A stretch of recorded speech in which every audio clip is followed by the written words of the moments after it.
just had a really good question on the entry and exit. And so what I'd recommend that you use these ones up here.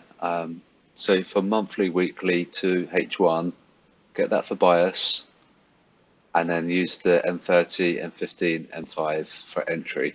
See, now the reason why would be because if you enter the M5 at pivot, 1673, that stop loss there at S3 is perfectly manageable. That wouldn't actually break your bank, and if you got stopped out, it wouldn't really matter too much, and you could always re-enter. And then, obviously, in reflection, you wouldn't use the monthly pivot as entry and S3, or even enter at monthly pivot and have your exit at S1, because the difference is the size difference.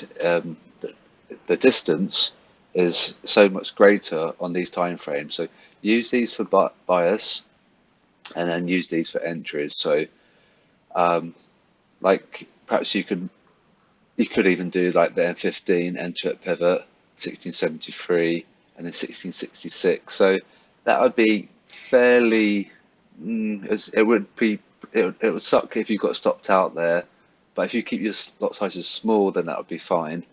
But obviously you wouldn't enter it there and have your stop loss there, because that would just be horrible, and your risk to reward would be really terrible. So what you'd want to try and do is enter at pivot and then have your stop loss. So you know that's $2.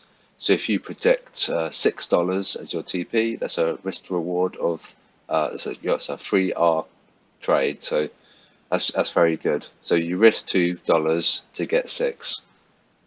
So hopefully you're okay with the R and how to calculate that. So it's whatever you're prepared to risk and what you get in return. That's your R calculation. So yeah, so you could.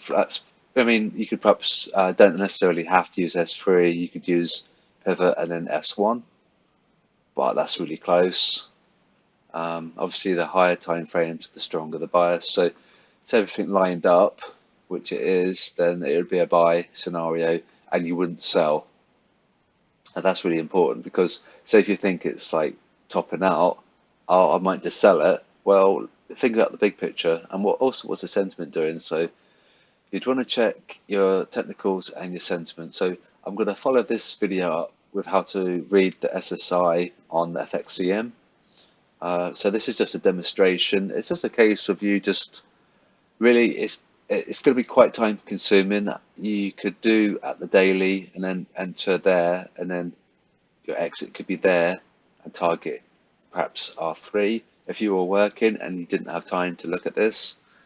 So that's one potential scenario. If you're sitting here all day, if you've got a day off from work, then your entry M5, M15, M30. Obviously, if you're working, you can't change, check that every half hour.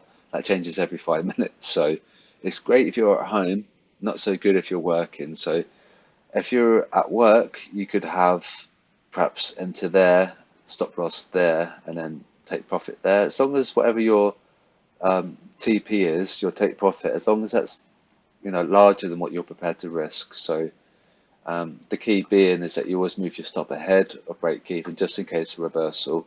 And this week is looking to be very volatile, so do be careful. But there's just some use case scenarios about how to enter and where you to put your stops and where to do your take profit too. And I'll do an FXCM video now. So yeah, stay tuned.